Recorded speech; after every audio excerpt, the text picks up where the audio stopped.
কোটা সংস্কার আন্দোলন ইস্যুতে রীতিমতো বিপাকে রয়েছে সরকার। কারফিউ জারি করে সংঘাতপূর্ণ পরিস্থিতি কিছুটা নিয়ন্ত্রণ করলেও আন্দোলনকারীদের একের পর এক দাবিতে চিন্তিত প্রশাসন। এর মধ্যে এবার বাংলা ব্লকেডের চেয়েও কঠোর কর্মসূচির হুঁশিয়ারি দিয়েছে কোটা আন্দোলনকারীরা। তাই প্রশ্ন উঠেছে, আবারও কি দেশের পরিস্থিতি সংঘাতের দিকে যাচ্ছে? আরো জানাচ্ছেন সহকর্মী শাহাদাত রিফাত। কোটা সংস্কার আন্দোলনকে কেন্দ্র করে দেশব্যাপী যে ব্যাপক সংঘর্ষ, সহিংসতা ও হতাহতের ঘটনা ঘটেছে, তার পেছনে কারা ইন্ধন দিয়েছে তা নিয়ে কাজ করছে আইন শৃঙ্খলা রক্ষাকারী বাহিনীর একাধিক ফোর্স। সেই ধারাবাহিকতায় গ্রেফতার করা হয়েছে অসংখ্য সন্দেহভাজন ও নাশকতাকারী ও মাস্টারমাইন্ডকে। এমন পরিস্থিতিতে এবার বাংলা ব্লকেডের চেয়েও কঠোর কর্মসূচির হুঁশিয়ারি দিলেন কোটা আন্দোলনকারীরা। শনিবার রাতে এক জুম মিটিংয়ে বৈষম্য বিরোধী ছাত্র আন্দোলনের ৩ সমন্বয়ক রিফাত রশিদ, আব্দুল হান্নান মাসুদ ও মাহিন সরকার এই ঘোষণা দেন। তো অতি দ্রুত শিক্ষার্থীদের সমন্বয়ে একটা স্বাধীন কমিশন করে কোটা সংস্কার বিষয়ে এর সুপারিশ অনুযায়ী সংসদে আইন প্রণয়ন করা, গ্রেফতার হওয়া ছাত্রদের মুক্তি দেয়া সহ সব মামলা প্রত্যাহার করা এবং হত্যাকাণ্ডের সঙ্গে জড়িত পুলিশ ও মন্ত্রীদের বরখাস্ত করা, এই ৩ দাবি সামনে রেখে ২৪ ঘন্টার আলটিমেটাম দিয়েছে বৈষম্য বিরোধী ছাত্র আন্দোলন। এছাড়া কোটা আন্দোলনকারীদের পক্ষ থেকে নতুন করে হুঁশিয়ারি দিয়ে ঘোষিত কর্মসূচিতে বলা হয়, আন্দোলনের অংশ হিসেবে রোববার সারা দেশের দেয়ালগুলোতে গ্রাফিতি ও দেয়ালে লিখন কর্মসূচি পালন করবে তারা। বৈষম্য বিরোধী ছাত্র আন্দোলনের নেতৃবৃন্দ বলেন, আগামীকালের মধ্যে পুলিশের হাতে তাদের সমন্বয়ক সহ আটককৃত সকল শিক্ষার্থীর মুক্তি, মিথ্যা মামলা প্রত্যাহার ও শিক্ষার্থী গণহত্যার সাথে জড়িতদের বিরুদ্ধে দৃশ্যমান ব্যবস্থা নিতে হবে। তা না হলে পরশুদিন থেকে বৈষম্য বিরোধী ছাত্র আন্দোলন কঠিন কর্মসূচি নিতে বাধ্য হবে বলেও জানানো হয়। আন্দোলনকারীরা আরও বলেন, সারা দেশের প্রতিটি শিক্ষা প্রতিষ্ঠান, জেলা, উপজেলা ও নগর কেন্দ্রিক হেলথ ফোর্স গঠন করে আহত নিহতদের পূর্ণাঙ্গ তালিকা তৈরি এবং আহত নিহত ছাত্র নাগরিক ও তাদের পরিবারকে মানসিক ও আর্থিকভাবে সহযোগিতা কার্যক্রম পরিচালনা করবে। সেই সাথে তারা দাবি জানান, লিগ্যাল ফোর্স গঠন করে সারা দেশে অসংখ্য মিথ্যা ও উদ্দেশ্য প্রণোদিত মামলার ডকুমেন্টেশন এবং যাদের আইনি সাহায্যের প্রয়োজন তাদেরকে সেই সাহায্যের ব্যবস্থা করতে হবে। এক্ষেত্রে স্থানীয় ইউনিট বৈষম্য বিরোধী ছাত্র আন্দোলনের কেন্দ্রীয় কমিটির সাথে সমন্বয় করবে। এর আগে অস্থিতিশীল পরিস্থিতি ঠেকাতে ও নিরাপত্তাজনিত কারণে বৈষম্য বিরোধী ছাত্র আন্দোলনের 5 সমন্বয়ককে জিজ্ঞাসাবাদের জন্য হেফাজতে নিয়েছে ডিবি পুলিশ। শুক্রবার বিকেলে রাজধানীর গণস্বাস্থ্য নগর হাসপাতাল থেকে আন্দোলনের অন্যতম সমন্বয়ক নাহিদ ইসলাম, আসিফ মাহমুদ ও আবু বাকের মজুমদারকে, আর শনিবার অপর 2 সমন্বয়ক সার্জিস আলম ও হাসনাত আবদুল্লাহকে আটক করে পুলিশ। বাংলাদেশে কোটা আন্দোলন পরিস্থিতি নিয়ে পশ্চিমবঙ্গের মুখ্যমন্ত্রী মমতা বন্দ্যোপাধ্যায়ের মন্তব্য ঘিরে বিতর্ক থামছেই না। এ নিয়ে দেশটির কেন্দ্র সরকার সতর্ক করার পর পাল্টা জবাব দিয়েছেন পশ্চিমবঙ্গের মুখ্যমন্ত্রী। তার দাবি, মন্তব্য বিকৃত করে বাংলাদেশকে ভুল বোঝানো হয়েছে। সামদানি প্রত্যয় রিপোর্ট। বাংলাদেশের কোটা সংস্কার আন্দোলন নিয়ে গেল সপ্তাহের রোববার এক সভায় পশ্চিমবঙ্গের মুখ্যমন্ত্রী মমতা বন্দ্যোপাধ্যায় বলেন, অসহায় মানুষ যদি বাংলার দরজায় খটখটায় তবে তাদের আশ্রয় দেয়া হবে। বিতর্কের শুরু সেখান থেকেই। দেশ নিয়ে কোনো কথা বলতে পারি না, কারণ ওটা একটা আলাদা দেশ।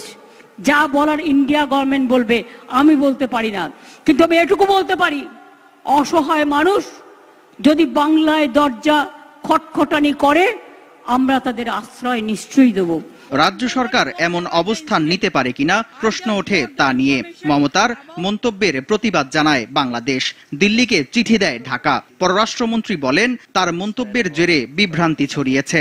আমাদের প্রতিবেশী রাজ্য ভারতের মাননীয় মুখ্যমন্ত্রী, তার সাথে আমাদের সম্পর্ক অত্যন্ত চমৎকার, ঘনিষ্ঠ, উষ্ণ, কিন্তু তার এই বক্তব্যে অনেকটা বিভ্রান্তি ছড়ানো হয়েছে। সেজন্য আমরা তার এই বক্তব্যের ব্যাপারে ভারত সরকারকে ইতিমধ্যেই নোট দিয়ে আমরা জানিয়েছি। শুক্রবার ভারতের পররাষ্ট্র মন্ত্রণালয়ের মুখপাত্র রণধীর জয়সওয়াল বলেন, অন্য কোনো দেশ বা বৈদেশিক বিষয় নিয়ে পদক্ষেপ নেয়ার অধিকার রাজ্য সরকারের নেই। সাংবিধানিকভাবে বিষয়টি ভারত সরকারের হাতে। বাংলাদেশে থাকা সকল ভারতীয় শিক্ষার্থী নিরাপদে আছে। আমি পরিষ্কার করে বলতে চাই, এ নিয়ে মন্তব্য করার এখতিয়ার কোনো রাজ্যের নেই। আন্তর্জাতিক বিষয় নিয়ে কোনো রাজ্যের নাক গলানোর প্রয়োজন নেই বলে মমতাকে কড়া বার্তা দেয় দেশটির পররাষ্ট্র মন্ত্রণালয়। কংগ্রেসের বুকে ঘটনার 24 ঘন্টা পেরোনোর আগেই দিল্লিকে পাল্টা জবাব দিলেন মমতা। শনিবার নয়াদিল্লিতে সাংবাদিকদের প্রশ্নের জবাবে তিনি বলেন, বিদেশ নীতি তিনি অন্য কারো থেকে ভালো জানেন, তাকে শেখানো উচিত নয়।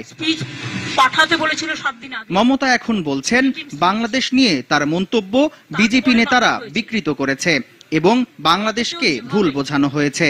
টোটাল বঞ্চনা করা হয়েছে। সামদানি প্রত্যয়, আর টিভি।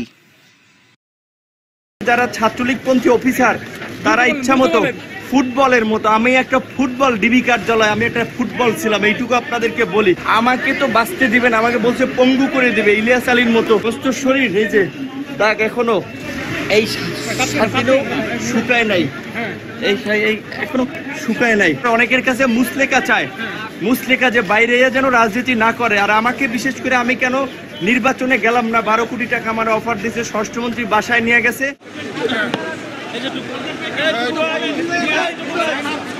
আমার কথাটা বলেন, নিয়ে আসছে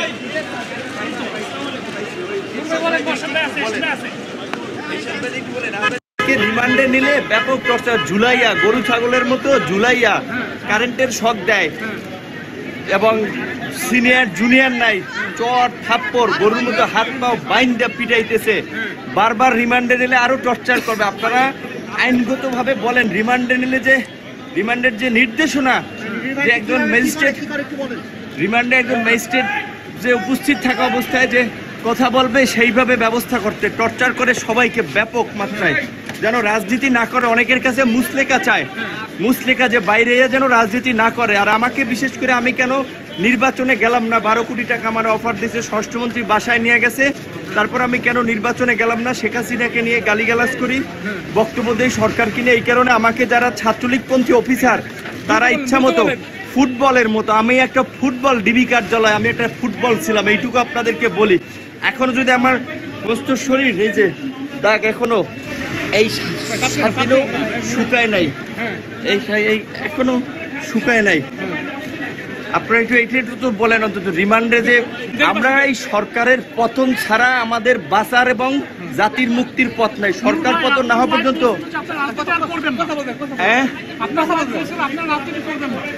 আমাকে তো বাঁচতে দিবেন, আমাকে বলছে পঙ্গু করে দিবে ইলিয়াস আলীর মতো। যদি আমি ওদের আমাকে বলছে যে পঙ্গু করে দেবে, আমার মতো 2-1 নূর না থাকলে তাদের কিচ্ছু হবে না। আমি শুধু এইটুকু বলি যে আমার শারীরিক পরীক্ষা করার দরকার, চিকিৎসা করা দরকার। আমার ইনজেকশন পুশ করছে, এটি কি স্লো পয়জন?